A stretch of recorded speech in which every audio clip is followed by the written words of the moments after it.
j'ai le sentiment que les travaux que je mène depuis plus de 50 ans, disons, depuis les années, je sais pas, 66, disons, effectivement. Ça fait à peu près, je dis toujours que c'est à peu près à partir de 66 que j'ai commencé à écrire régulièrement sur une vieille machine à écrire que je d'ailleurs toujours. Et, non, c'est peut-être pas la même. À l'époque, elle faisait beaucoup de bruit. Et je me suis lancé dans 3 directions. Et ces 3 directions, il semble qu'elles convergent vers un seul et même plan, en quelque sorte. À savoir, d'un côté, la notion d'astrologie qui renvoie à la notion de machine. Parce que, qu'on le veuille ou non, l'astrologie, c'est le discours sur l'homme-machine. Deuxièmement, sur le judaïsme, en allant en Israël, en apprenant l'hébreu, en faisant des études de langues orientales, en passant une thèse de doctorat, en traduisant des textes hébraïques, en étudiant, en allant aux congrès mondiaux tous les 4 ans, entre 1993 et 2009 à Jérusalem.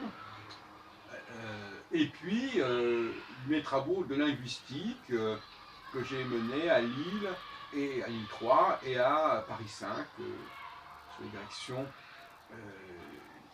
notamment de Jean Calvet avec qui j'ai travaillé et pour lequel j'ai produit un certain nombre de mémoires, de travaux.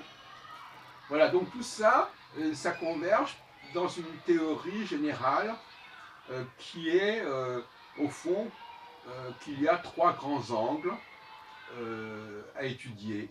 Les machines, et dans l'angle des machines, j'englobe les femmes, et j'englobe bien entendu tous les processus cycliques.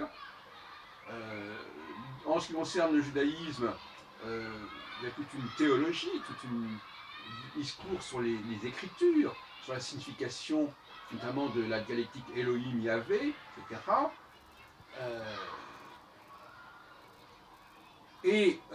Concernant la linguistique, eh bien, l'étude du français dans ses rapports avec l'anglais, la notion d'empire linguistique qui est au cœur de mon travail actuellement, une théorie linguistique sur le fait que la langue, ce n'est pas un tout d'un seul tenant, qu'il y a des emprunts, puis il y a les mots, et puis il y a la morphologie, la sémantique, et que moi je suis avant tout intéressé par le lexique, par la production du lexique, la formulation du lexique, et que j'ai montré que le français joue un rôle majeur dans toute l'histoire de l'Europe.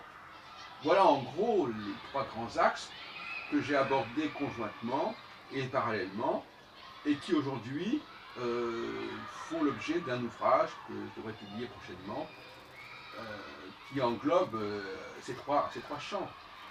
Donc finalement, tout se passe comme si j'avais abordé successivement et parallèlement différents champs, et que finalement, il apparaissait que tout cela converge dans une seule et même direction, qui est une volonté de comprendre l'humanité, de comprendre ses enjeux, et de préparer le XXIe siècle.